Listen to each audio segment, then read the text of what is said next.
नज़र बद खां बचण जे लाइ छा तरीक़ेकार आहे? कहिड़ियूं आयतां पढ़जनि? नज़र बद सां कहिड़ा कहिड़ा नुक़सान थींदा आहिनि? कहिड़ियूं बीमारियूं ऐं कहिड़ियूं अलामतां हूंदियूं आहिनि? तव्हांखे हिन वीडियो में ॿुधायूं था मुकमल तरीक़े। अस्सलाम वालेकुम वरहमतुल्लाहि वबरकातुहू। जीअं त नज़र जो लॻणु बरहक़ आहे। नज़र जा कहिड़ा कहिड़ा अलामात आहिनि? जेकर तव्हांखे नज़र लॻी थी वञे त उनजा कहिड़ा कहिड़ा अलामात आहिनि?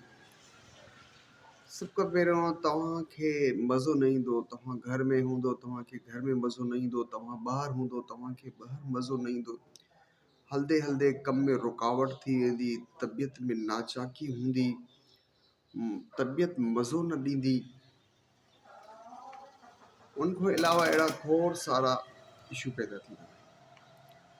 जीअं त नज़र जो लॻणु बरहक़ आहे, पाण सल्लल्लाहु अलैहि वसल्लम खां साबित आहे।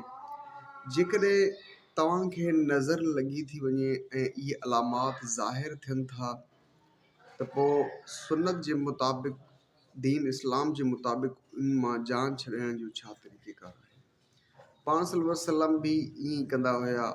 सूरत नास, सूरत फलक पढ़ंदा हुया, पाणी ते दम कंदा हुया ऐं हसन हुसैन ते बि दम कंदा हुया, पंहिंजे घर वारनि खे पीआरींदा हुया। उनखां अलावा हर फ़र्ज़ नमाज खां पोइ आयतल कुर्सी जो विर्द रखो।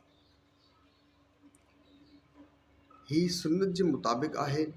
पाण सल्लल्लाहु अलैहि वसल्लम फरमायो, नज़र हिकु अहिड़ी शइ आहे जेका इंसान खे क़ब्र ताईं ऐं उठ खे हॾनि ताईं पहुचाईंदी आहे।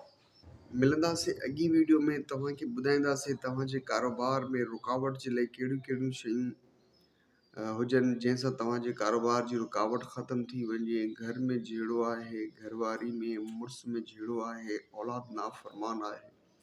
कोशिशि कंदासीं इन टॉपिक ते ॻाल्हाईंदासीं जीअं असांजे प्यारे भाइरनि मुस्लमाननि जा मसइला हल थी।